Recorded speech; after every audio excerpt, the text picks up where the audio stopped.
Welcome to the Wrong Kind of Music podcast. We're back again for another roundup of what's happened in the previous month.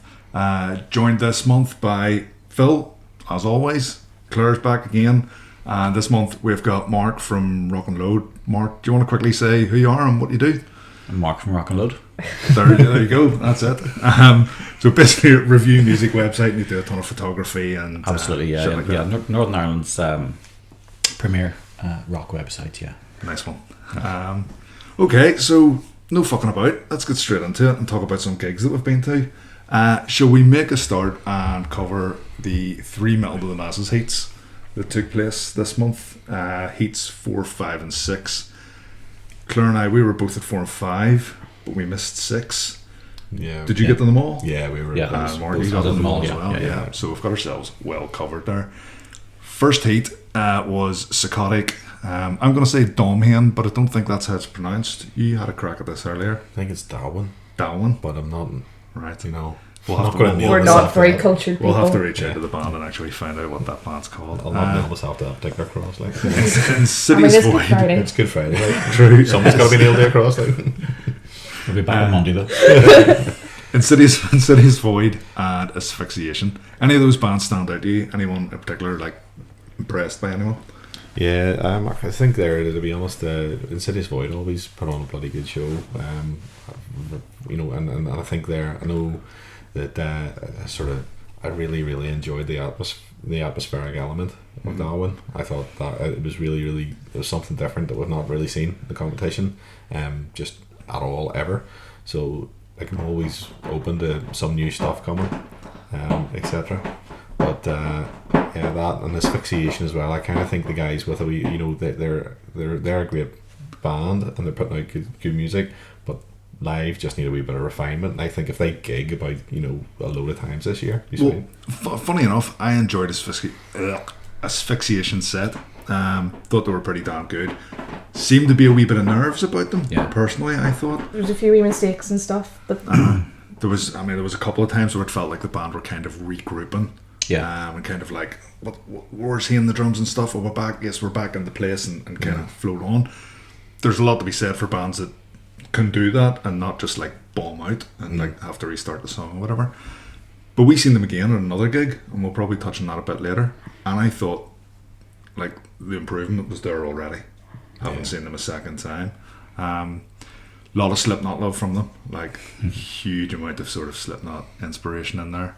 But I definitely enjoyed them. Thought they put on a good set. Yeah, it's good to see new bands. It is good to see new bands and young bands as well coming through. Yeah, so fair play to them for actually making the effort and coming out there and doing it, because obviously there's plenty of bedroom warriors out there who aren't tackling it. So I've got a lot of respect for any band that puts themselves on a stage and then in a competition as well. So, but I did think there was an element, as you say, of that sort of youthful naivety to it. Need a little bit more sharpness when it comes to being in a competition.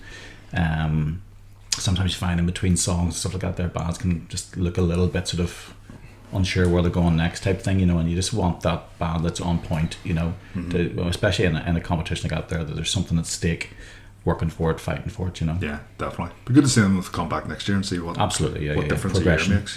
They seem to be picking up a lot of gigs. I've seen them on more than a few lineups, so they're clearly keen.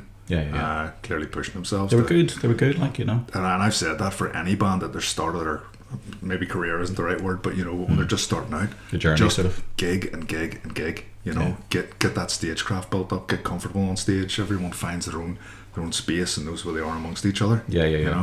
I think that night, all of those bands was my first time catching all of them, and I will say, like, coming away from that, Asphyxiation were probably the band that they're on the list of, if I see them on a lineup now, it's like, I want to see them. They're now tipping the scales, because I think given a year and they work away at their gigging, because that second gig we seen them at, I had a blast. It might have been the alcohol, but I had a really good night. Beer goggles. Yeah. And likewise, I think with the writing as well. As I say, there's clearly this big, huge Slipknot influence in their music. You can hear it without question. But whenever bands kind of hang about for a while and start to write more stuff, they start to find their own sound. So I kind of look forward to that happening. One of the other bands I really enjoyed that night was Psychotic. Apparently a band that were on the scene quite some time ago and then disappeared. Yeah, And they this was made kind an of impression on the night. Like they came out straight out of the gates and went for it. You know, they didn't hold back in any shape or form, and I thought they were really solid band on the night. Yeah. So it sort of set the bar and set a standard for the rest of the bands to follow that night. You know. They put a single out just at the end of last year called Edge of the Knife, and I've been listening to that, and it's very thrashy. So that's what I was expecting going into that. And then whenever I seen them, it was like there's more to this than that. Like, you know, they sound more modern than I expected them to. I thought they were big Trivium vibes. I thought. Yeah. And now that they've actually put out a 4-track EP as well, which is the I'm cheating and looking at my notes here, the Illusions EP, and I listened to that today, and yeah, definitely more modern sound in there, you know. But I think actually all in all that ended up being a really difficult heat. Yeah. It was It was a hard one to call, you know. I think all of my feelings were, I think all four of those bands, maybe not as Fixation as much because they do need a bit more polish, but you know, could have made it to the semis, and potentially those bands are better than some other bands that are in the semis. Definitely, I'd agree with that. But good gig. Domhen, and I keep saying it like that, and I keep forgetting. Domhen. Not my cup of tea at all, I have to say. Some of there was points where there was kind of black metal vibes, and they were just doing that, you know, that picking that I've said a lot of times that I'm not a fan of, and I just find it very, very uninteresting. But with that being said, in terms of like professionalism and looking like a band that could go and play Bloodstock, they were absolutely bang on. Like they were 100% on that. Like I could see that lifted and setting the New Blood stage and people absolutely lapping it up. I definitely think they're the sort of band that Bloodstock would be looking for. Yeah.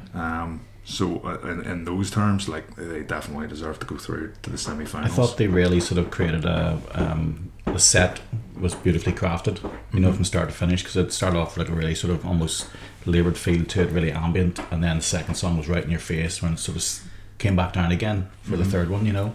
And obviously the drum work, the multi-layered vocals that went on, with 3 different sort of people chipping in with vocals from the drummer, main vocalist, and then I think it was bass player, whatever, was doing vocals as well. It was just like coming to you, and they're all like doing like different vocals as well. It wasn't if they were all harmonizing, you know. That's one thing I did like about it. I thought the drummer's vocals just gave it a completely different texture. And sometimes if I'm watching a band and I'm not particularly enjoying it, I will try and focus in on wee things that I do appreciate and I do like. And in that case, it was the drumming and the drummer's vocals as well, you know. But you're right, it was a good night, and I think it was a tough night. I think it was a tough round. It was, yeah. Because I think especially this year, without having so many of the names that are established that we expect to see in the competition, we're all going into these heats wondering what's it going to be like, who's going to come out on top. So that one was a weird one, you know, a couple of new fresh-faced bands to us, and then all of a sudden, a few surprises, you know. So it was a tough one to call. Yeah. And then Heat 5, we had... who did we have?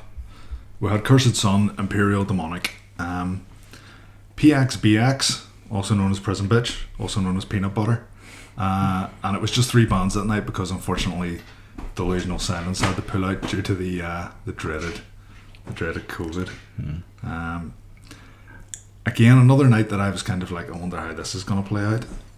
Imperial Demonic, I have to start by mentioning them because same frontman as the band we just talked about, Domian. I'm not going to get that right.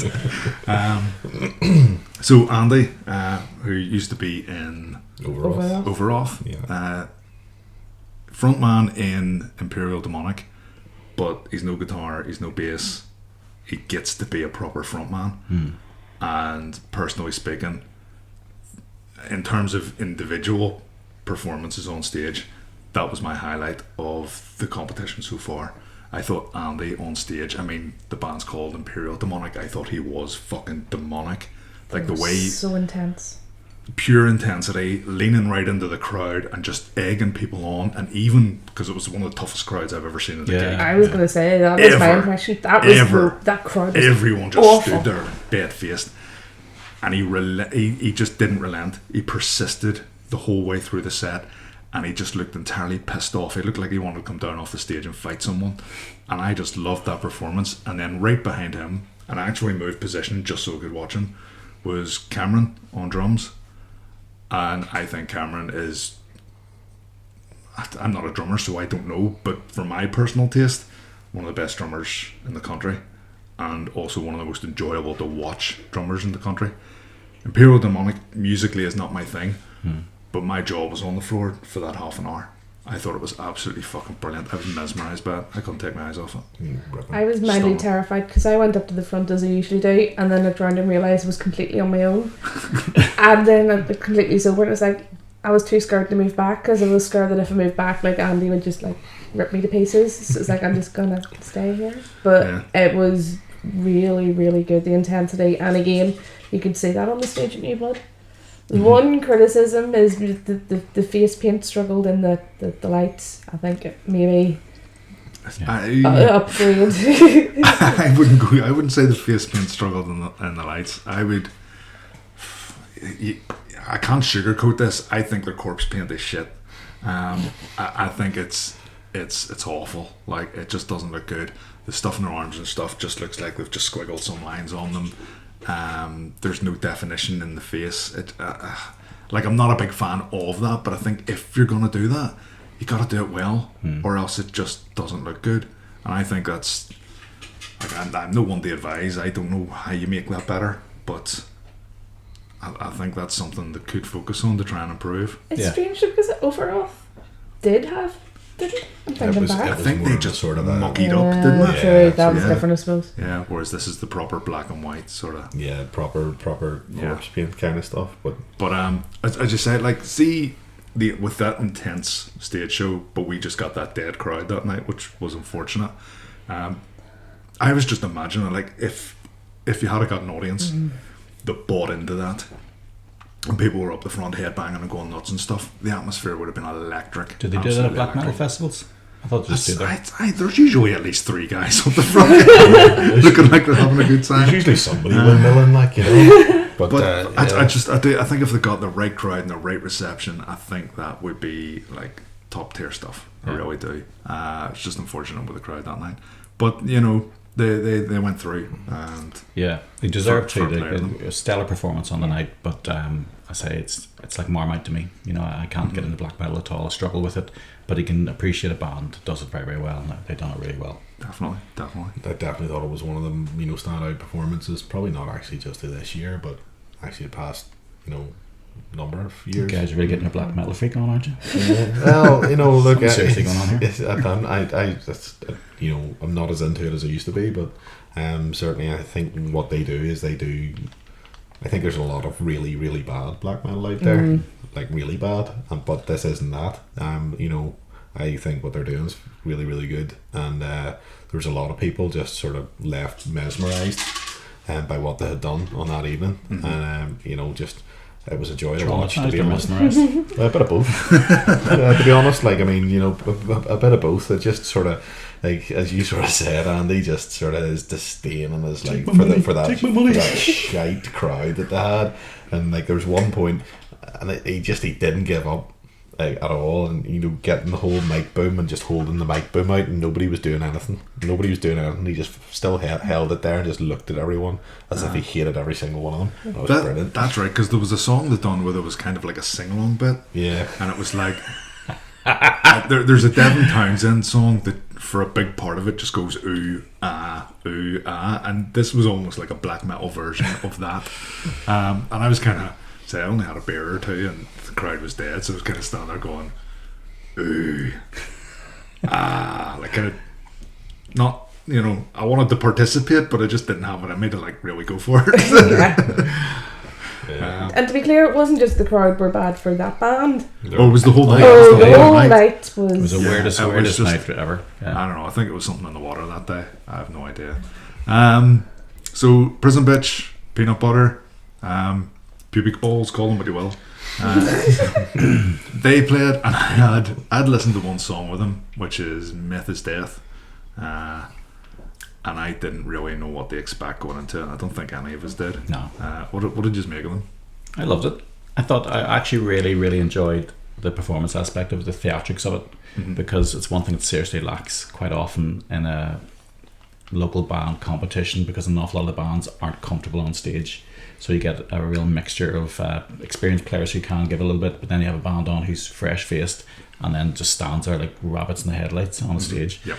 So at least you got a bit of theatrics with Johnny on the floor, Stephen thrown around the stage like a ballerina, and Andy on drums. It was just mental, you know. So it was chaotic. It was just madness for 15-20 minutes, whatever it lasted, but I enjoyed it. Yeah. I'm going to be honest, see at the start where Johnny was pacing back and forwards going, "You're a prison bitch," over and over and over and over, it was very much a... Is he talking to me? What Is he is- talking to me? what is happening? It is like, okay, then this is a thing.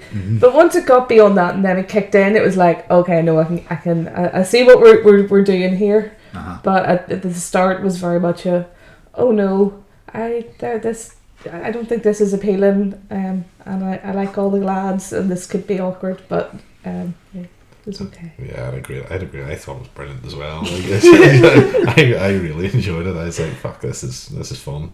You know, it's a bit like there's like, I'm sort of going, I was like, oh sure, it'll be a bit of crack, but it kind of didn't turn out that way. It wasn't like it was a bit of crack. It was actually like, no, they're actually on there quite seriously, like delivering this, and putting in like one hell of a performance. Like, it's just like you've got two guys on stage who are absolutely committed to it, and just like they're committed to the whole performance. And I thought it was class. Johnny off the stage, I think he went on for one song, which was probably about, you know, come back. I think he was, so that would put him on stage for about 40 seconds possibly. But you know, I enjoyed it. I have to say it was brilliant. Yeah, I love just how surreal the whole thing was. Yeah. By just not knowing actually what you're watching or what the fuck's going on. Like, everything is so coherent and cohesive these days, and it was nice to see something as loose as that. Yeah. And I thought Johnny's performance was just so nonchalant. Like, he just didn't give a fuck.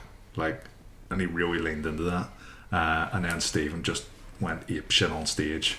And as you say, you're so used to like bands not doing anything. Too many of them just like to stand there, you know. I think they're only 15 minutes worth of material, so they've done a 15-minute set.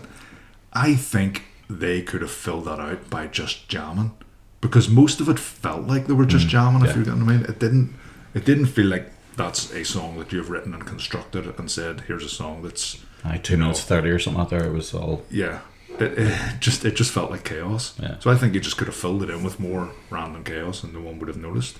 The only wee thing I didn't like about it was Johnny kind of done an American accent kind of thing for the words he was speaking, the speaky bits, and I think just own your own accent for something like that. You know, don't pretend you're not from Belfast or or maybe Ireland. do like a United Colours of Benetton to everybody. So, and you were saying like maybe one of the things that really caught everyone was you didn't know what to expect. I wonder how it's going to hold up to repeat viewings, because there was one wee bit. Some of it felt a wee bit too choreographed to me. And I wonder if you go and see it again, and is it going to be exactly the same performance, and that might take the shine off? Because sometimes you see a band. We have seen bands twice in the same tour, and like whenever they come in and they say things like, what's up Belfast? We haven't been here in so long, and you're one of our favourite places to play. And then you're like, they like it here. They like it there. And then you go down to Dublin the next night, and they're like, this is one of our favourite places to play, and you just go, fuckers. Fuckers. It's like when the bouncers all the same, and the bouncing around the stage and all's on stage, and then it takes a wee bit of the shine off. Yeah, I get what you mean. They're probably a band you don't want to see too often, but no, I really enjoyed it. All that being said, I don't think they're a band we could send to Bloodstock. I don't think it's quite there yet. Don't think you're ready for them yet. Maybe next year. The last band to play that night, well, technically speaking, the first band to play that night, but the last one that we're going to talk about was Cursed Sun, a band that have been about for absolute fucking donkey years. I think, other than Sky Pilot and Senescence, I can't think of any other bands that have been about as long as they have. They have just persevered and just kept playing and kept writing, and I think they put on a pretty damn good set that night. They're a band that I've seen, I don't know how many times now, and sometimes it feels like I'd like them to reinvent themselves a wee bit, or kind of push into a different space, or do something.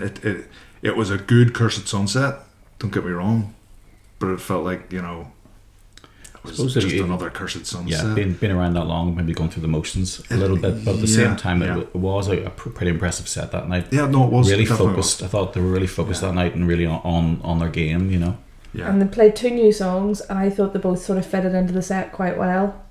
Yeah, it's the first time I think I've seen them with their new old bassist. Yes. Yeah, well, so I Monty's back playing bass with them again, and I've always been a big fan of Monty's backing vocals. Yeah. I think his vocals and Andy's vocals work quite well together.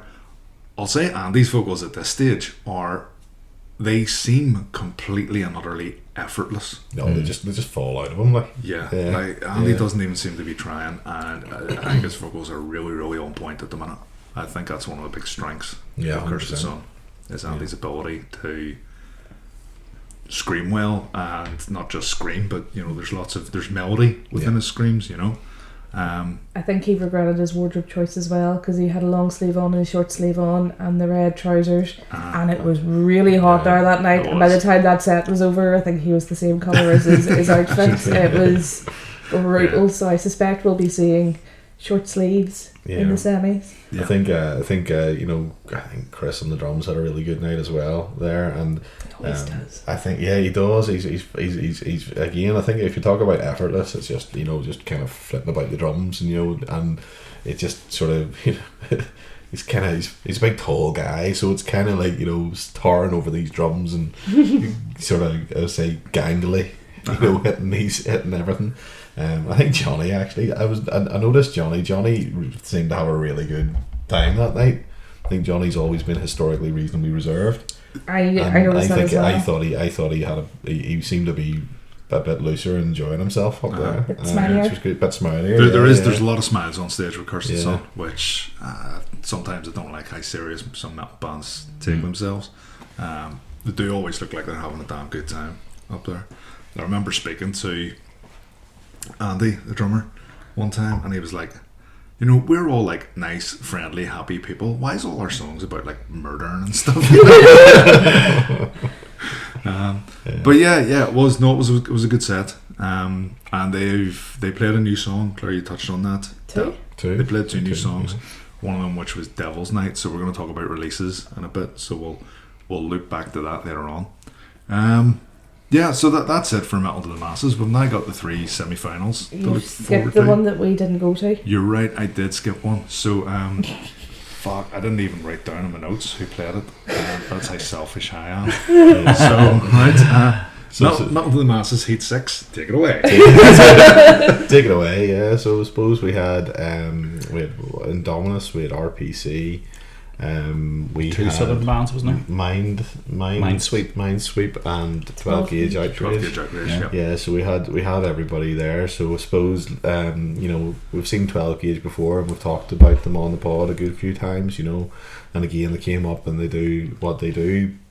The only criticism I have is that they just don't seem to be doing anything new, or anything that's like far removed from what they have been doing.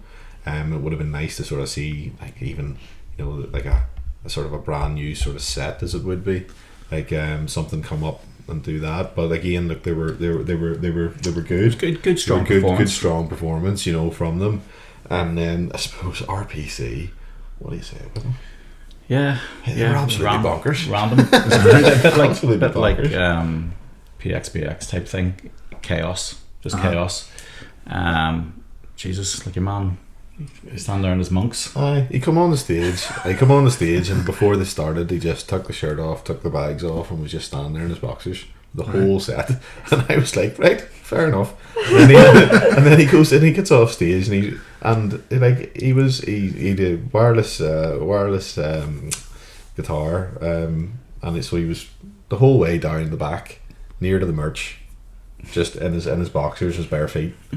and then back Bare up. feet? Yeah. Oh no, we're not in voodoo. And then back up again, and he was running, and like there's some real cheery songs, about some nice subjects, about sort of the mother and baby scandal and the Irish government and how shit they are, and what was the other one? I can't remember. Dogs in Chernobyl, that's what it was. Yeah. So, but in fairness, like I enjoyed it. I had a smile on my face the whole time. It's like again, it was chaotic. chaos. It was chaotic. It was a real angst-ridden sort of set, but really, really, it just seemed like chaos. They were missing a guitarist, so I think there was their other guitarist had cactus hand or something. I don't know. Serious masturbation. Sort of called it. Good, yeah, that was it. Serious masturbation incident. But and I think they needed him. If you know what I mean, like it just felt. Yeah, it felt like it felt a little bit weird, and maybe that's what it was because it was a little bit chaotic. Maybe with the other guy, it might have made it a little more cohesive or something. Yeah, I think just having that one guitar and the reliance on somebody trying to sing, do guitar, and be as crazy as sort of they are, having somebody in the back just holding that line might have made a wee bit of difference. But that was good anyway. I think Minesweep there as well. Those guys, they were good at what they do. It's a bit of a weird one in the middle of that sort of collection of bands. Yeah. So I think in that point of view, like they would have been better with say like Wild Heat and stuff like that. There, your generic rock band sort of stuff. The vocalist I thought was really good. He had probably one of the best clean vocals I've heard in the local bands. But I think they just maybe again another year or two stab at it, a bit more practice, a bit more sort of experience to push them forward, really. Yeah, I do agree with you. I thought the clean vocals were brilliant. I thought the rest of it just wasn't for me at all. I didn't really enjoy it. It felt like a kind of a house pub band or something. I think again it's down to stagecraft and time on the stage. And then I suppose last on that night was Indominus, who I thought were probably the band of the night there for me in that one. Real aggressive sort of very hard stuff. It was a mad set that night. They were so on top of it. But it had a technical thing, and it was the maybe first or second song in, the guitars died or something, whatever was going on. I think it was the power cable to the amp died. So we thought maybe is this going to knock them off? But literally, as soon as they got it sorted, hit the ground running straight back into it, and the crowd was going nuts for them. I was worried actually because they'd go, right, we're going to start that song from the start again, and I was like, are you going to have enough time? But the set still was about 22 minutes or something as well. It was a short set from them. They were but I thought stage presence, like they were great. I thought I really enjoyed it. It was hard as fuck, like it really was, and the music too. Yeah, yeah. So it was fast, and there's the vocalist actually is really, really good. So almost in that level of like grindcore-y, pig squealy type level. Yeah. So I think actually you'll probably quite enjoy them. Right. Yeah, they were great. They were seriously hefty on the night. A great band to watch. Bit of crowd surfing done as well. Really got the crowd going. Yeah, crowd. It was right. So it wasn't a Heat 5 crowd then? No. I thought actually just I was sitting there and I was they were on last and sort of I was like there hadn't been too much movement as such in the crowd, and then sort of they came on and just there was just fucking bodies everywhere. Bodies, bloody crowd surfing, people banging their heads off a disco ball, the whole lot. It was good. I think because the two of the bands are from down south as well, I think the audience maybe wasn't catered for them, because it's more the local crowd than for those guys, so I've probably felt a little bit sorry for them, but at the same time they got through, isn't it? The RPC and Anonymous got through there, so yeah, it's that's good, because out of those four bands it sounds like those are the two that I would be more inclined to enjoy. Two I think that the competition needs, that level of chaos and sort of drama and theatre to it, Yeah, excellent. Well, that's Melting to the Masses with 3 semi-finals in April to look forward to. Yeah. I'm not even going to try and remember the 3 bands, 4 bands a gig, 12 gigs in total. I'm not even going to try and remember all 12 that are going through. But I'd say there's a fair amount of competition in there. Yeah, well, as we keep on saying this, none of us can really call which direction this is going to go this year because of the absentees of the bigger names that would have been there before. But equally, the performances on the night, it's really what it's all down to, isn't it? You've got to really bring it on the night because nothing's guaranteed. Absolutely. Absolutely. Yeah, I do think at this stage we usually have a sneaky suspicion who it might be, or down to one or two, and I really don't. I think it is still wide open. There's probably one, maybe, but no clear winners in my mind. A couple of very experienced bands still with Curson and Senescence in there. Bands who've been around for a long time who will deliver on any night. You wouldn't expect them to shit the bed in any shape or form. So sure. They'll be tough ones to get past in the semis, but I think there's a couple of dark horses in there. I think there are some names. I think the likes of Imperial Demonic and Sidious Void are the ones that, if you really had to throw your money in the hat, if that's even an expression, I think I'm just making expressions up again. I think they're the sort of bands you would probably go. I think they're the ones that could take it. But I think there's a few dark horses in there, and I don't want to say who just yet. Yeah.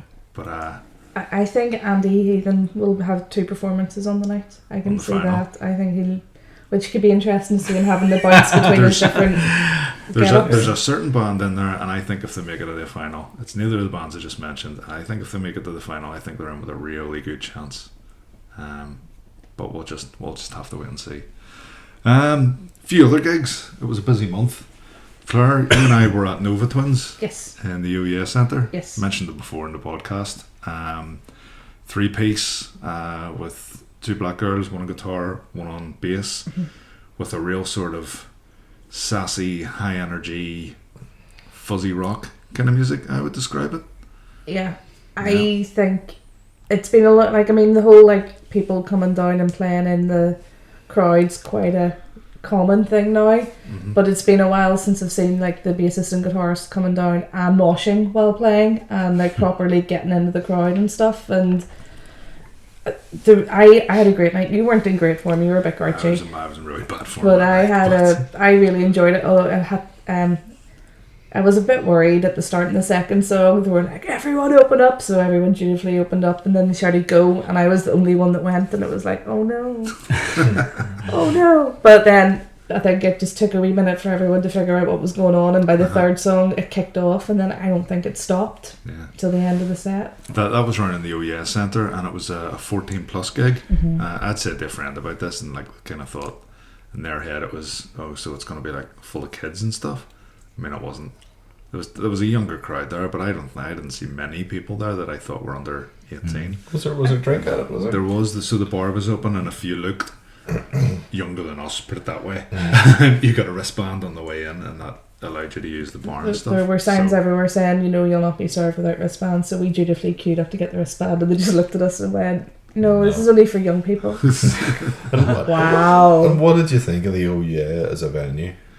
Because it is not a good venue if you're going to a gig where you're going to hang at the back and watch, because you can't see nothing. It's long and thin. The stage is far too low for that. I think it'd be fucking awesome venue if we were allowed to have proper hardcore shows in it, and you only got 80 people around. I think it would be a fucking brilliant venue for that. But for a big, I was going to say big touring band, for a band of the scale of Nova Twins, to me it wouldn't have worked unless you were up the front and you were kind of in the crowd and stuff. Yeah, because I've not been there for years, and I just can't really remember it. And the last act I seen in there was Frank Carter. I seen Frank Carter there as well. Yeah, which was, I thought, a fucking mad venue for him, to be honest. Yeah, I was photographing that, so I had no option but to be up the front, and there was no barrier or photo pit or anything, so it was just get up the front and get stuck in with people, and it was tricky enough. Yeah, well, I think that's it. Yeah, I think there is another gig there. I think there's a Foreign Wolf gig there in a couple of weeks. I caught Wargasm there a month or so ago. Wargasm UK. That's right. I wanted to we were away, I think. And so it's a fun wee venue. Definitely is. Yeah. But it's one to keep your ear to the ground for, because as you say, there's some surprising bands go through there, and I think it's probably something to do with the fact that they have that connection with the youth in the music industry and stuff like that there, and they have these artists down there coming through supporting that type of. I mean, it's the only venue that is over 14s, isn't it? Really? I believe so. If you were wanting to put a gig on in Belfast and have an under 18 crowd, I don't know of anywhere else that does it. While we're talking about the OES Centre, this isn't even strictly music related, but I really wanted to mention it in the podcast. If anyone remembers Stephen Curry, who used to run a record label in Belfast, he drummed for a bunch of bands like Casey's Threads and By Any Means and a few others. He is opening a pop-up retro arcade down in the OES Centre. This isn't like a sponsored section or anything. It's just Although if you wanted to, really wanted to promote it. And it's opening sometime around the middle of May. If you have a Google, I think it's called Bass Arcade Belfast. I think it's going to be fucking awesome because I love like my old retro video games and stuff, and they seem to be putting a whole lot of love and passion and effort into it. So look that up. Alcohol at it and stuff. In the Beers OES and Centre? stuff. I believe it's in the OES Centre. I've seen wee videos of them kind of loading in. So it's somewhere in it's that like building. upstairs or I think it something. might be in a room upstairs or something.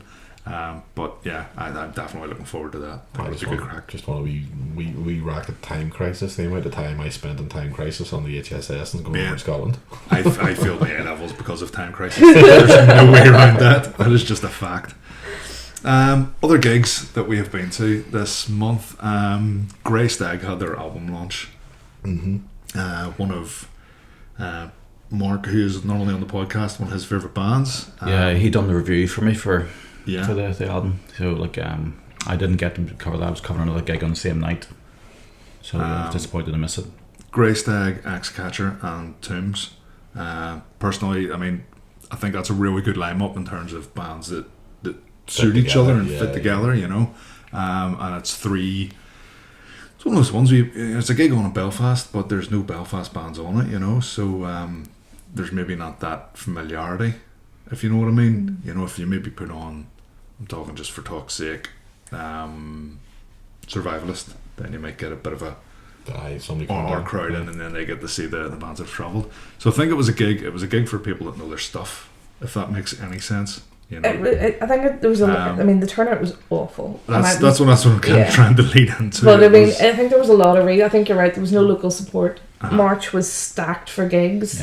Yeah. The weather was awful that night. It was really bad. It was a Thursday night, and I think a lot of just wee things all built up. And just to be clear, I'm not objecting to that. Like I think that's class that you can pull three bands from different places that aren't necessarily Belfast and put a gig on. But it just didn't line up that night, you know. That being said, Grey Stag were fucking phenomenal, as they always are. Just unbelievable. It's they've always been good, you know, and of a real high standard in the past load of years, and I've always enjoyed seeing them coming up.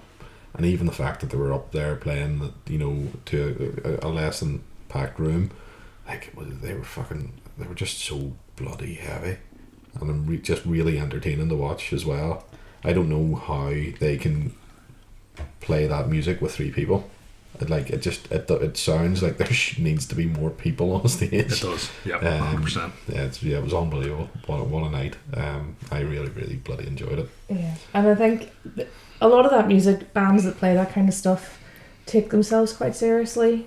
But like them and Tombs and even Axe Catcher, they all just had fun on stage. Like in Tombs, was it Tombs where you started doing the big stompy bit just for the laugh? And I mean, it was just, I mean, I had a really good night. I enjoyed all three bands, and it's a pity the turnout wasn't better, but I hope they come back again. It is a shame. I believe they did get better turnout on the rest of the tour, because it was kind of like the first night of a little Irish tour. Yeah, 3 dates. Yeah. Am I right in saying Belfast, Dublin and Cork? Cork, I think, yeah. Yeah. That sounds about right. Was it not Limerick? I always get Cork and Limerick mixed up every single time. But it was Cork or Limerick. I reckon you'll catch some hate from that one. Probably. Yeah. That's on the Same cities assumption. or not? What? But that's on the assumption that people actually listen to this. But yeah, that was a cracking gig. I really enjoyed it.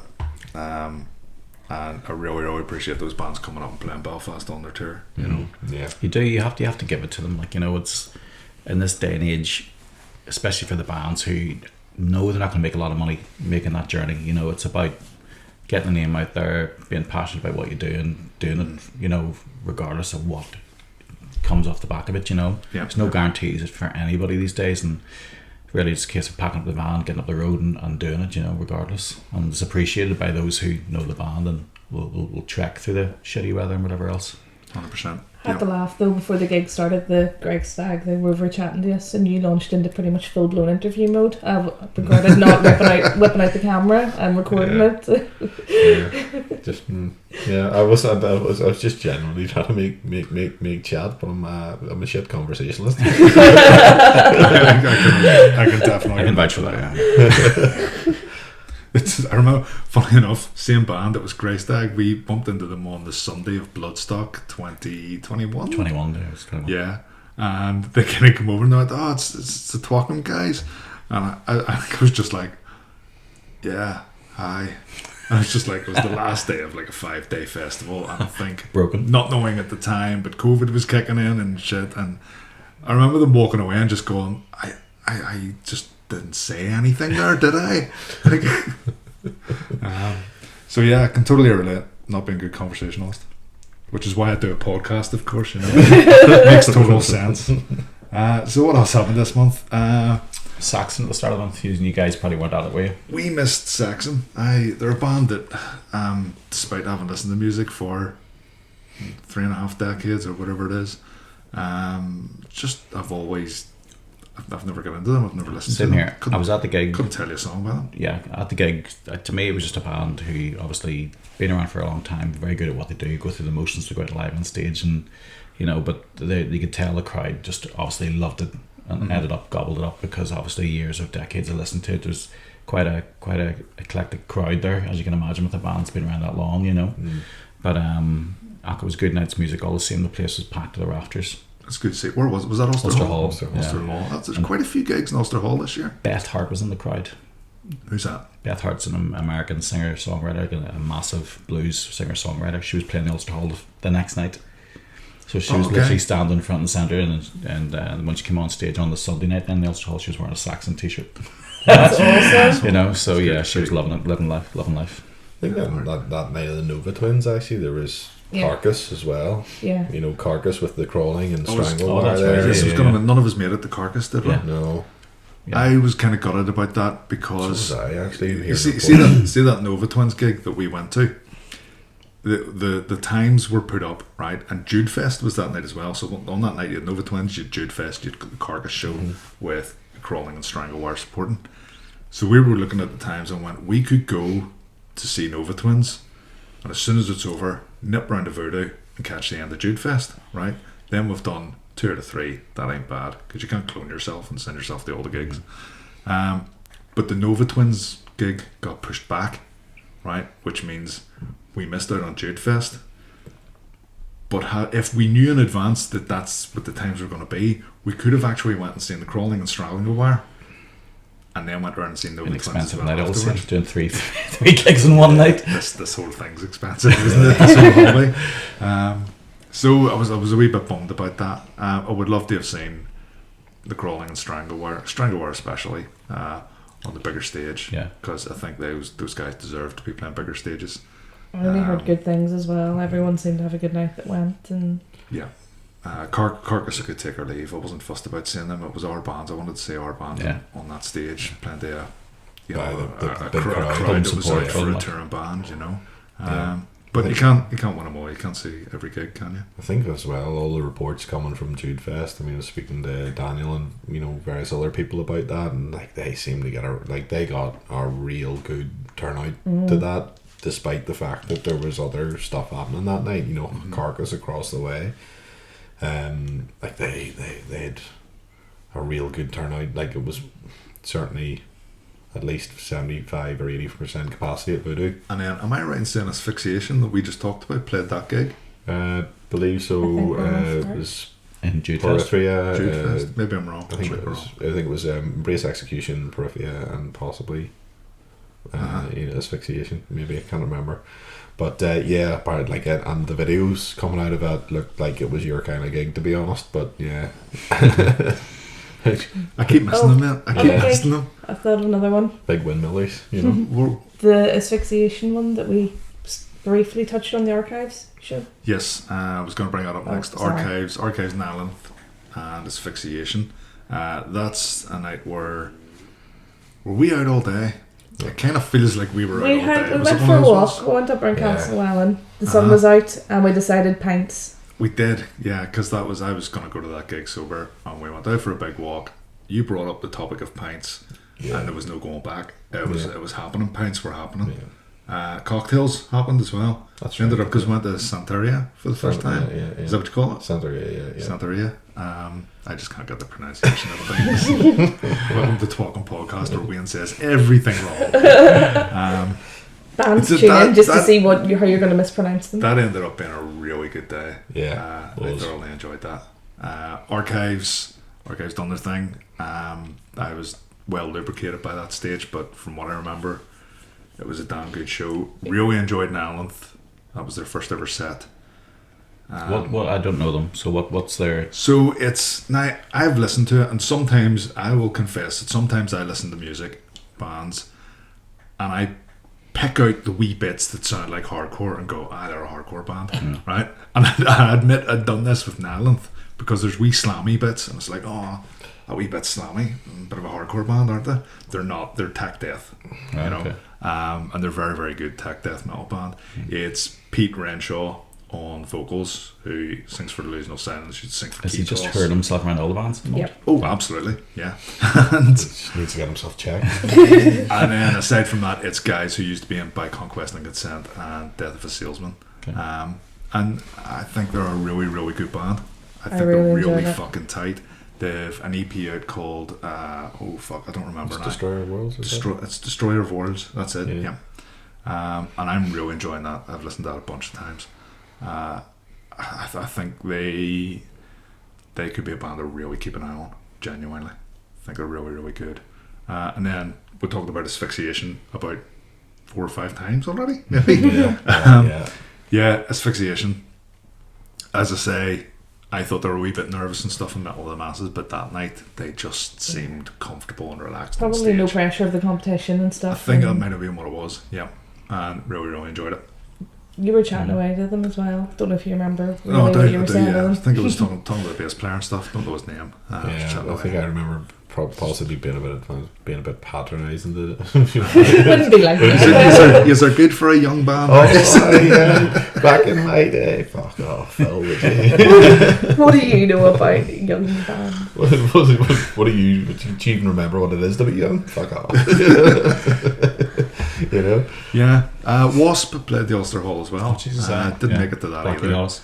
Apparently, he was in complete darkness. Yeah, Blackie was. Literally, there was no light on him. Is that right? Apparently Yeah. so. Yeah. Shit. Yeah, and I only played an hour 15 minutes. For a lad that age, fair play. Probably impressive in some respects. Like, See when I'm Blackie's age, I won't be able to do anything for an hour and 15 minutes. Yeah, that's let true, alone, yeah. let Yeah. alone play on stage. So fair play to them. No, I know what you mean though. Sometimes you do feel a wee bit ripped off if you go out and you get a short set. But then, what a Gojira play for? I don't think. Oh no, they were on for a good long time. Because Aren't funny, I aren't actually funny, thought by really. the time Gojira ended, it was like you could have trimmed 15 minutes out of this, but that. Yeah. Okay. Just want to take a quick breather then, and then we'll talk about releases. Yeah. Yeah. Spot on.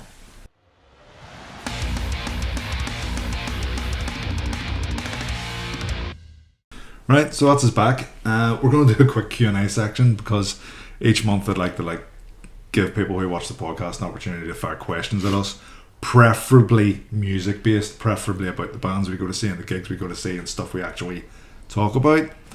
But of course, people are always going to throw in some stupid bullshit questions. So we'll deal with those first. First one up, question from Lauren McGowan. Tato or Walkers? Prawn cocktail, potato. Tato. Tato all day long, pickled onion. Give me it. Yeah, I'm going for Tato. cheese and onion, Tato. Yeah, it's round anonymous. Tato. I mean, Walker's done that colour swap thing with the salt and vinegar and cheese and onion. Fuck, get out of And here. for that reason alone, fuck Fuck Walker's. awful. So yeah, taters. Yeah. Although, Taters. hang on, then is it northern or southern potato? That's next month. Johnny Trainer, old legend, used to sing about the place all the time. Not so much these days, which is a shame. But good to hear from you, mate.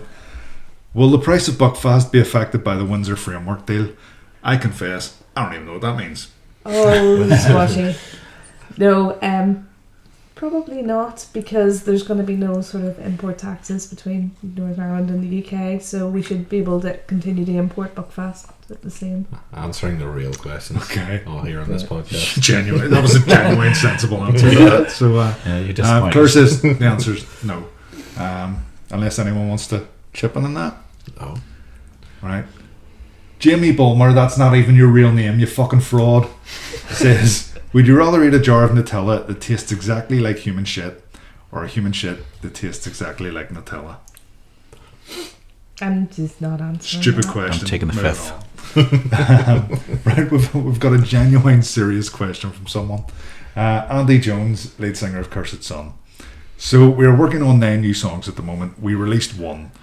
What are your guys' thoughts on releasing music these days? What suits you better? Release some singles, then eventually an album, or maybe do 2 EPs? What is the best way to consume music these days? I think that's genuinely a good question. We've touched on this in the podcast before, but we've never fully discussed it. Mark, what are your thoughts? Albums, EPs, singles? I speak to people about this all the time, and it's a really difficult one. I think it's probably different for every artist, every band, because it's gonna be dependent on the size and the range of their scope anyway. But I know a friend of mine at the moment, for example, just done an album, but he's releasing it as 3 separate EPs to obviously build up tension and drag that storyline out, because we all know that today's modern age, digital is forgotten about literally within a couple of days, if not even a week or 2 weeks. Don't get a cycle. I've talked to Andy from TWKOM about this, and you used to drop an album and you'd be able to milk that for ages, singles and videos and whatever else now, but literally it's gone in a fortnight, once you've done it digitally. So it is going to be, I think, down to every single band to make that call for themselves. But I think probably realistically the approach now has to be singles, to just try and constantly have your name out there, whether it's once a month dropping another track, whether single, video. Even in the time frame that I get with press releases at the moment for Rock and Load, I'm getting maybe 2 in a week, and one will be a single release, and by the weekend it's a video.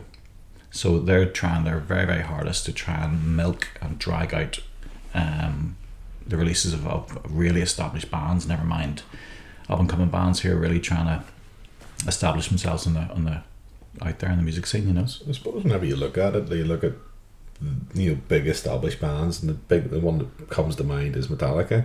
How many songs have we seen off this new album already? Four at this point, and you're sort of going there. Well, that's probably half the album's already out, and before it's even released. And I think there, I suppose the album EP debate for me, there's a little bit of it depends what you're trying to do. So if you're trying to do a concept album and you're trying to tell a story, I think having it all in one makes a lot of sense. Having it on an album, like the Grey Stag's album there, that was a concept album, etc. All in one makes sense. EPs, I think it is. It's a case of putting it out there, short and sharp, getting just constantly releasing music as you have it. I think bands need to think about that and really strategically plan it, because if you don't, you drop it, and literally within 7 to 14 days nobody's talking about it, Yeah. So I think you have to really, really sit down and plan a timeline for yourself, whether it's going to be over 3 months or something, to really, whether it's teasing people and videos, because it's like social media is so relentless now. The way we consume information, we don't have time. I don't have time to sit and read through a fucking article. I scan. If it's someone sends you something on Facebook or it's an article, I'll scan it. Unless you're really invested in the band, so snippets. That's why TikTok is so popular. 30-second videos where people can consume information, move on. But if it's good information, they'll remember it and they'll tell people about it. But if it's just absolutely average, then you won't even think about it. So I think the most interesting one that a band's done recently, and I think it works. It won't work for all bands. If every band tried to do this, it would wear me out very quickly. But if you look back to Turnstile, when they had, before they released Glow On, they had, was it 3 or 4 tracks they released four as tracks, singles, that together told a story and were like an EP. That was the Love Connection The EP, Love I Connection think they called EP. it, yeah. And then that EP was part of Glow On. So those songs were still on it. So they built, over the course of how many months, they built that. So you had your first single, your video, then it built up an EP, and that was like, and how's that going to build into the album? And then that album exploded for them. I think that's a really, really good example, because to my memory, I can't think of another band doing that. Like, see, when that Love Connection EP came out, I didn't know Same. the Glow One was on the way. And I'd got these 4 tracks and listened to them, and the way they done it was they pretty much done a music video for every track, bundled it all together and uploaded it to YouTube as one. So we had come home drunk so many times and put that straight on, and you're getting those 4 songs and those 4 music videos in one go. And as I say, we rinsed the hell out of that, and then Glow One came out, and I was like, where'd that come from? And then realised those 4 tracks were on this album. So it was kind of like you got used to these 4 tracks, you fell in love with these 4 tracks, and then it was like, you like that, do you? Well, that's only part of something bigger. They nailed it. I haven't really actually given that as much thought until you've mentioned it like that.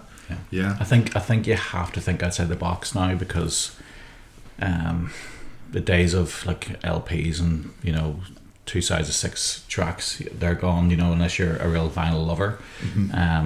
And even on a CD, you'd be skipping past tracks. But now with the digital age, and it's like, Alexa, next. Jesus, 30 seconds in song, if it's not inspiring you, you're moving on right away now. Yeah. It's such a volatile industry now. So I don't know. It's a tough one. I'm coming at this more from a personal or selfish perspective, but see whenever I love a band, or I'm into a band or whatever, I love to know their songs really, really well. I've sometimes treated, this might sound not a very fun way to treat music, but listening to music is just almost homework for the live shows. It's getting to know those songs so that whenever you go to the gig, you can sing along and bounce about, and when the fucking beatdown comes in, and you know when to go nuts and when to kind of take a breather and stuff.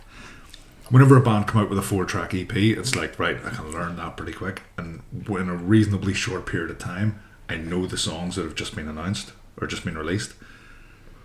The polar opposite of that is the last Mastodon album, where they released a double album, and I was just honestly overwhelmed by the amount of music that just got dropped, and I don't know any of those songs. And I know that they were trying to do something, and I guess bands of that scale can get away with it, but I think smaller bands are just way, way better off bundling 4 songs. And there's one wee thing that annoys me, is when one of those 4 songs is an intro. Don't do an intro and 3 songs. That's not a 4-track EP. Get 4 songs. I think it's just the perfect amount, and release that. And sometimes it gives you that EP, and if you really like those 4 songs, you kind of walk away going, I wish there was a 5th track in that. And that's a good thing, being left wanting more. And if Cursed Sun's the example here, if they've got 9 tracks in the chamber, stick out a 5 and 4, and they put out 4, and people go, fuck, that's really good, but I want more, they only need to wait 6 months, and they can hammer out another. Put out the next or song. even 3 threes. Yeah. You know what I mean? Drip feed it. I do think, as you say, in this digital age, I think you need to drip feed albums. Yeah. I don't think anyone not drip feed albums, drip feed material. Yeah. I don't think anyone's dropping seminal albums anymore. I think that period's gone. I think, do you think though it might be because of, say for example, the Mastodon dropping with double album, because of how we've almost been conditioned now to consume music, that whether you got the attention span to sit down and listen to a double album, for example, front to back, and then really be able to absorb that, because obviously now it is quick fire, it's rapid fire, it's 1 song at a time or 2 songs, and I don't know if I've got the in me to sit down and listen to a double album. I confess, and I think this is actually bad for someone who claims to be passionate about music, I very, very rarely just sit down and listen to music. I listen to music when I'm driving the car. Yeah. I listen to music when I'm working. Yeah. I listen to music when I'm doing the dishes. I've almost always got dishes. It fucking does. I can clarify I'm that. starting to take its toll here. I've almost always got music. You know the way there's people that come home and the first thing I do is turn the TV on? Yeah. Well, the first thing I do is I come home and I tell Siri to stick some tunes on. Yeah. Please don't though. We're good. And it's just music's always there. Yeah. But but it's never. I in rarely the have background. that primary It's in the background. focus thing, Yeah. and I think that's what you need if someone's going to drop a double album. Yeah. You need to sit down with it, and you need to listen Yeah. to it, and you need to give that the time and the respect that it deserves. Yeah. And in order for a band to demand that, they need to be a hell of a fucking band. You know? It's like every Friday, I use Alexa, and every Friday morning it's pinging, and it's like, this band's dropped an album, this band's dropped an album, this band's dropped like 4 or 5 albums being dropped by bands or artists that I listen to or have listened to over the years, and I'm like, oh, fuck, like, where am I going to get the time to listen to this stuff? It just isn't going to happen. I'm not going to get the time to sit down and say, it is going to be in the background when you're doing the dishes, doing a bit of domestic chores, whatever it is around the house. It's trying to find time to absorb the stuff that you really should be doing, which you would have done in your youth. You would have sat down and, especially with an LP, put it on front to back religiously, looked at the sleeves and looked at those lyrics and all the credits, and you would have knew everything about it. But now it's like not enough time of the day. Life's got too hectic. We need to slow down. I think bands as well maybe need to be a bit more ruthless with what they do release, because like back in the day you'd release your LP and there'd be 12 tracks or whatever on it, and there'd be a couple of filler and stuff, things that were on there just to pad it out. Yeah. Never going to get played live or whatever, and especially in today's like digital age, you don't need to. No, you really should be pretty much like Andy's saying they've got 9 tracks. Are the 9 good tracks, or are the we've been working on it, we'll finish it and stick it out?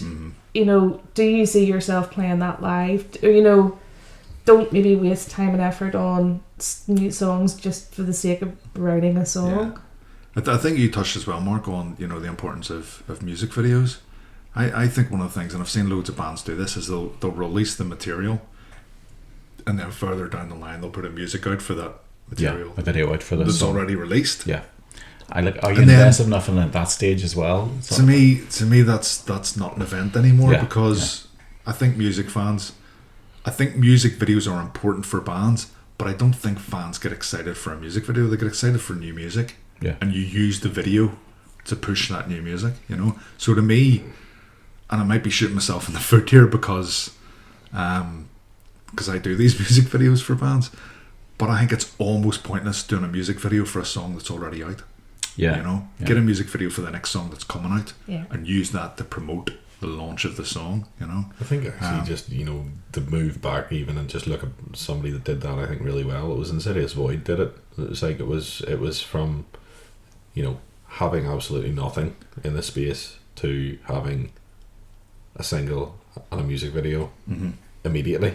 Stranglewire did that as well, didn't they? Yeah. They literally just popped out of nowhere, man, here's our song and video. Yeah. I'm pretty sure Stranglewire went, here's the band, here's all their social media, here's merch, here's some music, and here's a gig lined up. I'm almost sure they had all of that lined up. But I think that's it. It's strategically planned, very well planned, very well thought out. Although again, I think that worked for Stranglewire because they've been around, people knew who they were, and that the members of the band. If you're a brand new band starting off who no one knows you and you try to do that, you're not getting anywhere. No, but I still think it's a better way to do it. It's a better way than, like, you've seen bands that kind of go, there's 5 guys in the practice room, they've 2.5 songs written, and they start a Facebook page. And it's like, hold off, and just. I know maybe there's an argument that it doesn't matter at that stage, especially if you're just doing it for the bands and whatever. But I don't know. I've always thought that even if you don't have the intention to like make a living out of this or to push a band to a certain level, I've always thought, play the game, play it as if you are. Yeah, you have to be invested in it. You have to be. Announcements about announcements. That's a step. That's a bridge too far. Fucking can't stand it. Big things are coming. Yeah, big things are coming. Announcement tomorrow. But what annoys me is like announcement tomorrow 4 p.m. and then you're there for you're waiting for the announcement at 4 p.m. and it doesn't fucking come. Stop it. Although, I know you probably want to move on and spend too much time. I do think, again, one of the ways that I find sort of new music and get excited about new albums coming is singles. Because singles are easy, like Get the Shot, kind of knew the name, you were going to see them, and then they dropped that tune with Rob from Lanhart, and it was like, this is amazing, I want the album. And same with like TWKOM dropped the song with like Scott Vogel, and I think there is still, that's a good way of sharing, having those wee singles. Now again, it works maybe for more established bands to reach out and pull in new fans. Yeah. But I think the general consensus, though, that is smaller package, smaller, easily consumable amounts of music is better for bands. I think we're getting bombarded from all sides now. Yeah. You know, as a consumer, a music fan, we're getting absolutely berated, like on social media and through every single sort of platform that we consume music in. So it needs to be sort of bite-sized now, I think, for us to maybe appreciate it and acknowledge it. You know, like you say, it can just be a bit overwhelming at times. I think I've spoken to bands and I've often asked, you know, why an album? Yeah. And I think a lot of the time it's just because we grew up with albums, Iron Maiden albums and Metallica albums and stuff, and they want to say, we put out an album, you know, we done that. And it's still today, like the people are releasing 9-10 tracks. Why? It's because that's what was done. You know, throughout history, 6 songs to either side, and it's like, why bother? The format has changed, but you're in a digital age now. You can put it out whatever way you want, you know.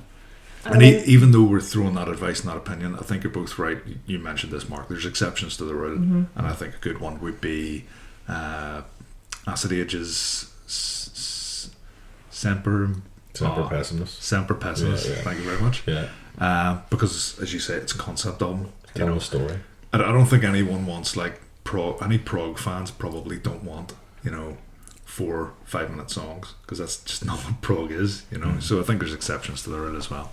Although it depends, like as you say, if you're telling a story, you know, not all bands will be telling a story on an album. Though it could be fucking 12 songs which are absolutely not connected to each other, you know. So, but if you have like a storyline which you're following, you could release it in snippets and then build it and drag your audience with you, you know. So everyone's going to be different. Yeah, you could have chapter 1, chapter 2, chapter 3, because we all love to be edged, like, you know what I mean. So. Sorry, Claire, were you saying something there?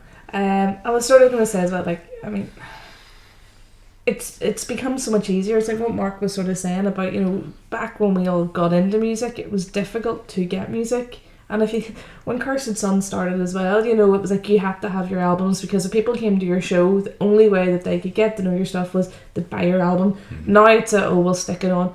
And it's as Mark says, you're getting bombarded. If I wanted to go and listen to what some wee band in Texas is doing, I think, you know, you've the whole world at your fingertips, and it's how the bands stand out. I don't know. This was more just a And while we're on the subject, we touched on this earlier on. Sort your fucking social media out. Yes. Sort your fucking links out. See the amount of bands that you cannot find any fucking information on them. It is useless. Your job is to fucking market yourselves. Do it properly. Yeah. Like, Jesus H. Christ. One of the wee things that bugs me is sometimes we'll be talking about a band and I'll want to, like, go, you know, such and such, and I'll go, right, I can't remember his name, so I'll go on Facebook onto the about section where you'd normally find the list of band members and what they do. 4-piece metal band from Belfast. That's it. Fuck you. Fuck your band. Fuck off. You know what I mean? Sort your fucking social media. Amateur fucking. But I think that's maybe a question for another day. How do bands? Fucking dealing with it now. No one's going home. This podcast is now going to last. No, but like maybe in the next podcast we'll talk about how do you stand out as a band? You know, because dick pics. No, please don't. Okay, I think we're definitely moving on. Yeah. Right, so releases. We've talked in the past about how we're fucking rubbish at keeping track of releases, but this month I am aware of 4 that have come out since the last podcast. Haint released a single called Scream at the Storms. Frayed Ends, new Belfast hardcore band, have released a demo/EP. Nihilith have released an EP called Destroyer of Worlds, and Cursed Sun have released a single called Devil's Night. So go listen to all those. We're going to have a quick chat about what we've listened to. Start with you, Phil. Have you listened to any of those? Yeah, I've listened to a good few of them. In fact, I've probably listened to at least some of all of it. And as well as that, in addition, I've listened to Imperial Demonics EP in there, which is, I think... Apologies, I forgot to mention that one. Yeah, I think it's brilliant. I think it's really, really, really well produced. I think you can't underrate production, you know, these days. Listen to Snake Neighborhood's new single as well. I didn't realise they had one out as well. Yeah, they had a new single. I think it's called TWKOM. It's a weird name. I have no idea what the fuck it means. What's going on with names in Yeah, Northern so- Ireland, these bands and fucking albums and whatever. You also forgot Grey Stag, album launch that we went to. I know. There was an album attached to Yeah, that. there was an album. Well, that did come out since the last one. I remembered Mark. Because Mark wouldn't tell us I about wouldn't it. tell us, that's right. Yep, so it's come out as well, Yes. and I've listened to that a lot. Yeah. I thought it was very, very good. What's the verdict? Really, Very, very really, good. very, Yeah. very, very good. Very, very, very good. There's one particular solo, and it's more than a bit close to the solo from Sanitarium, but get away with that. That's fine. But no, I think it's an interesting development for Greystyle, because we always talk about that link that we we can't mention them without saying, but I'm not going to.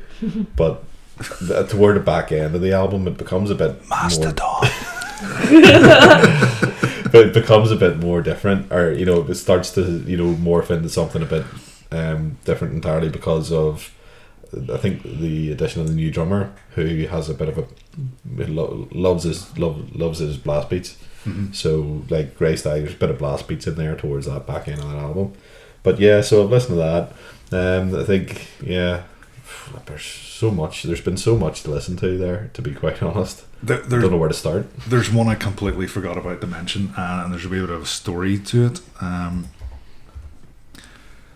I can't remember the name of the song. I should have had this written down. I could have swore I had it written down, but I don't. Anyway, last month in the podcast we talked about the boat sank. Oh, yeah. Right. We talked about how they are an instrumental band, and if you were to try to put lyrics to it, it would be exceptionally difficult. So didn't they fuck off and put lyrics to one of their songs and actually put it out? It's been released, so there's music on out there that's been slightly influenced by us, and I have to say it's fucking brilliant. It was It stunning. was absolutely fantastic. I my jaw hit the floor, to be honest. Whenever I listened to it, I just went, this was already good, you know, and you've taken something I already liked and made it better. Fucking fair play. I mean, I would say, I wonder though, could you do it live? I mean, because the drummer singing, that's not a challenge. I've just realised that's why to get taken as another level of... I was just about to say, right, so they've done it, they've written the lyrics, they've written the unwritable lyrics that we said couldn't be done. You couldn't do it live. Genuinely, don't try and do it in the Metal to Masses semi-final, just in case it all goes wrong and then you end up maybe getting put out because we've said something stupid and it's all our fault. Please don't do that. Don't want Save it for the final. Save for the final, yeah. Don't want to get blamed. Yeah, that's it. But that was absolutely spectacular. To be honest, I really enjoyed that as well. I wouldn't be a massive fan of Tool per se. There's about 4 or 5 songs by them that I really, really like. But when I was listening to this, it was like, oh, they're so Tool. They are very, very Tool whenever you listen to it. The song's called The Atlantean, if anyone wants to check it out. So I think it was a song they had, and he it went was, back yes, and then he just put... exactly, and then they've re-released it with vocals and stuff. So I'm loving that. I thought that was Is brilliant. it who is doing the vocals? The drummer? It's the drummer, yeah. yeah, it is, yeah. One of the other ones, Haint put out a single called Screaming at the Storms. Now, I thought Haint had an album out. I don't know why I had it in my head that they'd released an album, so I went to listen to it, and all I could find was that single. Musically, I think it's fucking brilliant. I really, really like it. I was talking to you earlier before the podcast. I don't think any song I have ever listened to has put like a mental imagery and story into my head the way this song did. See, just having the cover art in front of me, the title Screaming at the Storms, and then there's 2 vocals. There's Ian's vocals and the other guy's vocals. And I ended up with this weird story in my head about this boat on like a big storm. And Ian's vocals are the people on the boat kind of like, oh, this is all awful because it's a big storm. And then the other harsher vocals was the storm itself. That's never happened to me, so I just loved that I was listening to this Tripping song. on I don't think so, but I wouldn't put it past me. And I love that. I love the song. I love the imagery that it invoked, which just isn't normally a thing for me. The only thing I will say is I think the production lets it down, and I hate to say that, I really do, but I can't not say it. I really feel that way about the song. It really feels to me like the it feels like everything's been mixed and mastered, and then at the end the vocals were just dropped on. And I think I've said that about songs in the past. Like normally when you get a well produced song, it feels like a single piece of music, and this doesn't. It feels like the vocal channels and the rest of it are kind of sitting separate, and it's a shame, because aside from that, I love it. Really, really love it. Now again, it might be the speakers we listen to. Maybe we need to go in. And I've made the point now. If I listen to it on a few different things whenever I've got that problem. So I think it kind of agree with you, and I know exactly what you're saying. Whenever you say that, because like I think Haint are certainly one of my favorite local bands just at the minute, and all of the stuff that they're putting out sounds amazing. I think just that's maybe just lets it down ever so slightly. It's yeah. I don't know where they're recorded or if it's self-produced or what the crack is, but yeah, it is what it is. I'll still love seeing them live, and I still will think listen live to their that will material. be stunning. I mean, Definitely. it's an emotional song for them, and I think live that will really hit hard. Frayed Ends have put out an EP. I think you listened to that as well, Phil. Claire, you've probably heard me listening. Well, I heard you listening to it, but that's not really fair to judge music on from a different room. Eddie Cross from all the bands was in Acid Age, was in Wardamized. I'm sure he's been in a few more bands, but they're just not coming to me right now. Steve Martin, who used to be in Defied with myself, who's been in Red 6 as well, was briefly in Nevney, was in Cursed Sun for a while. I could probably keep going. And then Dean as well, who's in all the bands. Who's in all the bands. Takers and Users, Rant, fucking heap of them. It's a lot of people that are in a lot of bands. It's amazing that anyone in that band has time for that band to do stuff. They've put out the EP, and the EP sounds very UK hardcore. I've hung about with them a bit, and the material they seem to be writing going forward seems to be a big sort of melting pot of lots of different styles and influences. So it'll be interesting to see how that band turn out. There'll be a band I'm definitely keeping an eye on. I like what they've put out so far, and it's good to see, because I don't think anyone else in Belfast is doing that straight up just UK hardcore sound. But as I say, they're kind of shifting away from that almost. And I think it's because there's so many people in the band with so many different tastes in music and stuff. Looking forward to seeing them live. I know they've got gigs lined up, but I don't think there's anything I can say about just yet. Yeah, no, I think you're right. I mean, it'd be interesting to see how they're going forward. I think now that they've played together for a wee while, I think it started off as almost a two-man sort of project at a point in time. Yeah. And like that, was how it started out, bringing new members in, different influences. It's just driving it forward, and they're going to end up with hopefully something that's good, but something that sounds like only they sound. So that'll be interesting to see. I think no matter what direction they go in, there's gonna be like a crusty element to it. I think that like you're gonna know that there's people in that band that listen to grind, and there's people in that band that listen to hardcore. I think it'll come together, and I'm looking forward to seeing how it works out. What else have we got? Cursed Sun put a single out called Devil's Night. A lot of their music is influenced by sort of comic book and Hollywood movies, and this one is based on The Crow, which I think I can't remember why. There's a lot of hype. Was it 25 years since Brandon Lee died? Is that right? Something like that. Yeah. So I think a lot of people are kind of honing in on The Crow at the minute. I think it's very Cursed Sun. It really is. Backing vocals from Monty, which played it in the night, didn't it? They did play it on that gig. I think it's a pretty good song. Yeah, I enjoy it. Starts with a really nice, like sort of bass sort of run, which I kind of don't think there's enough of in just music in general. Using your bass as sort of like that intro. Yeah, I think that's really nice about it. And then there's like a pre-chorus in there that I'm like really like as well. in the song. So yeah, I think it's a good song. It sounded really good live. Actually, I thought it really really worked. And just Andy asked me about it, and he was like, "What do you think of it?" And I was like, "Yeah, I think that's a winner." I think it'll be in the set for a while to come. Yeah, 100%. Yeah.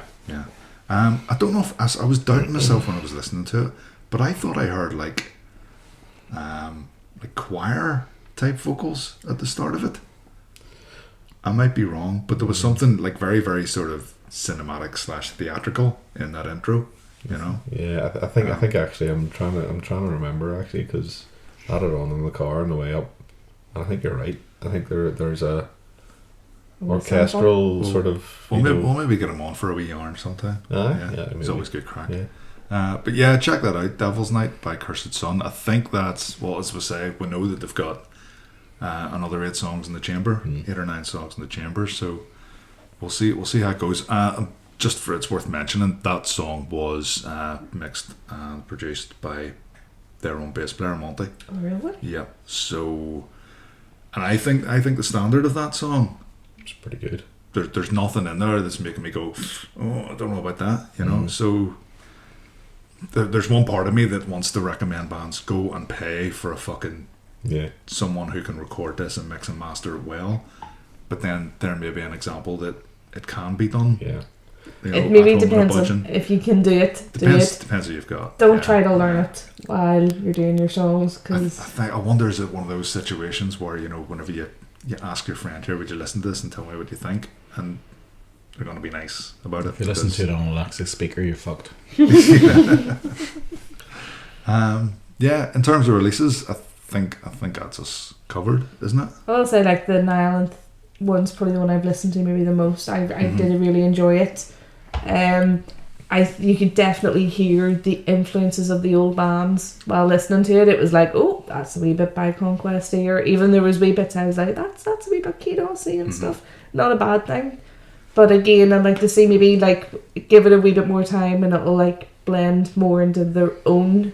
I think the balance is really good in there. I think they've a really good balance of here's our influences from our previous bands, but also we are doing something new. Yeah. Like I think it's technically more impressive than anything the previous bands have done. I think it is really good actually. It is, and I think on the on the EP they've got Pete's layered his vocals a bit. It sounds really really good. Like it sounds amazing. Yeah. I think which is great, and the music itself's absolutely stinking.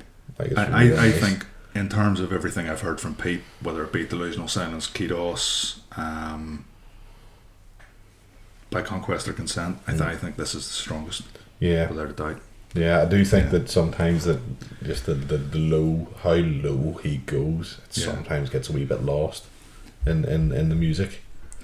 Can we take a very quick break there? Yeah. And we'll come back just for one last wee section.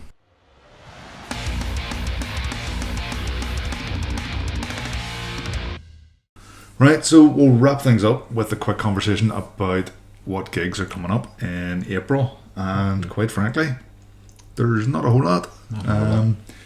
We've got 3 Metal to the Masses semi-finals. One of them is on a Sunday night and the other 2 are on our regular Friday nights. 16th, 21st, 20th. On the ball, Mark. Yeah. You're on the ball. That's it. Can I just when we're talking about the semi-finals, then can I just quickly throw something out? Here she goes. You're both judging, so you've done the first heat and you're moving into the semi-finals.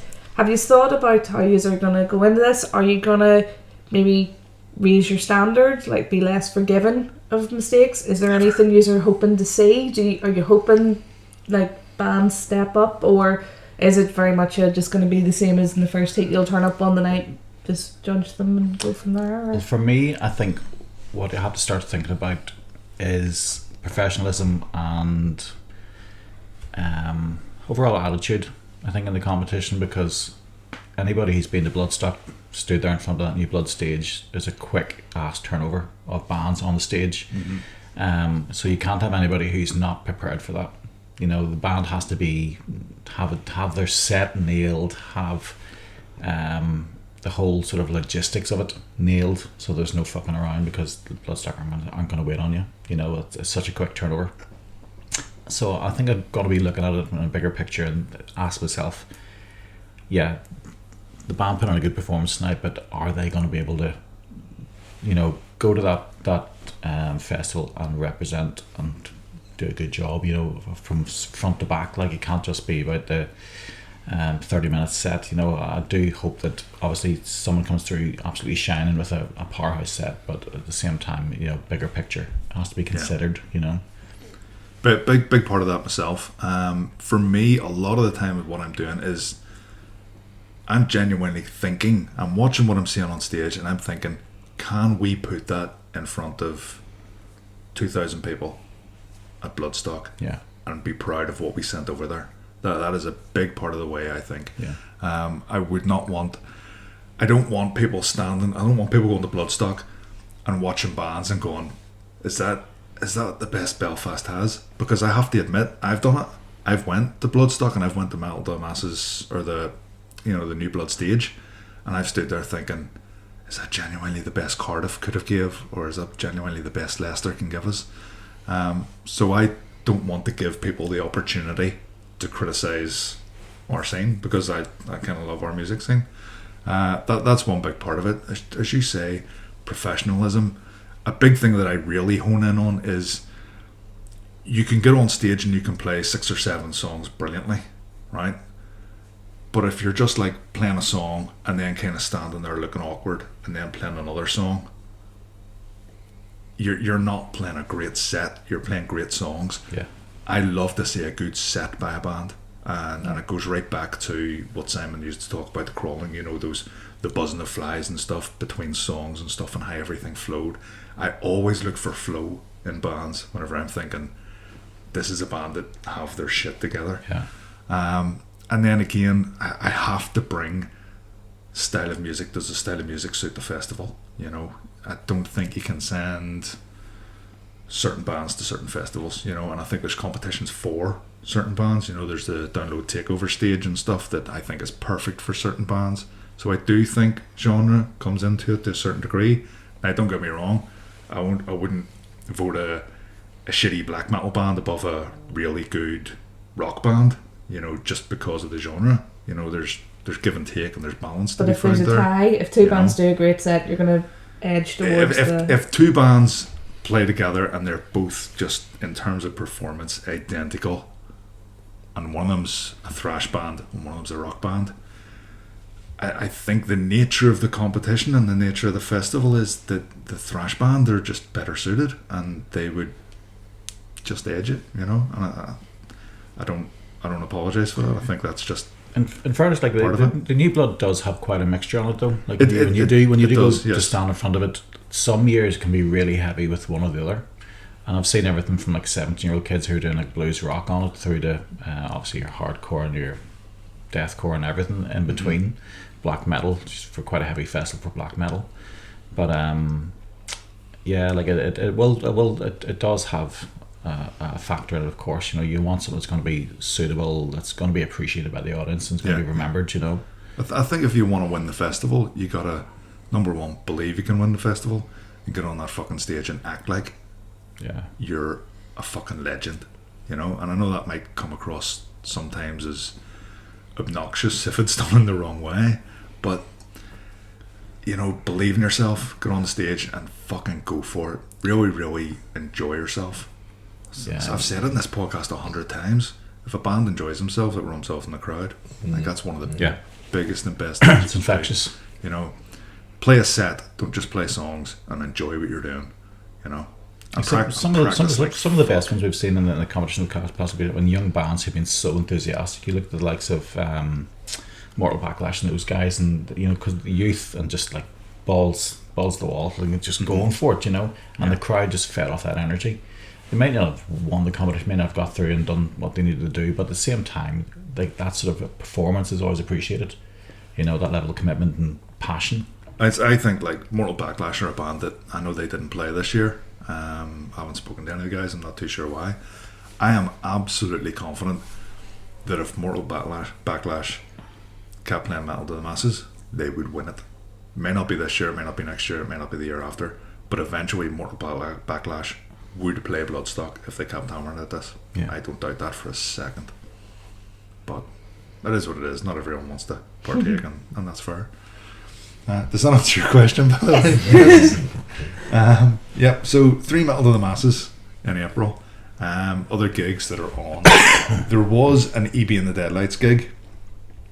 I believe that due to injury, EB and the Deadlights are no longer playing, so Foreign Wolf have been bumped up to headline it. Yeah, I think EB's going to be joining them though. I think he's been down practicing and Ethan, stuff. So. Yeah, Ethan's been down practicing with them, so he's going to do a few songs on stage with them. Shout out to Sean, by the way.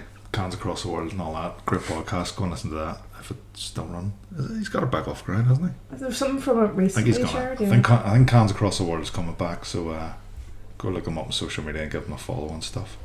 And then the only other one that I'm aware of is, we were literally just talking about them, Mortal Backlash have a gig on the 21st in the Deer's Head, and that's Mortal Backlash, Grave Path, Asphyxiation, and Talking Knives. That's a pretty damn good lineup. I don't know Talking Knives. Don't know Talking Knives themselves, but the the rest other of them, three, like, that could be a fun night.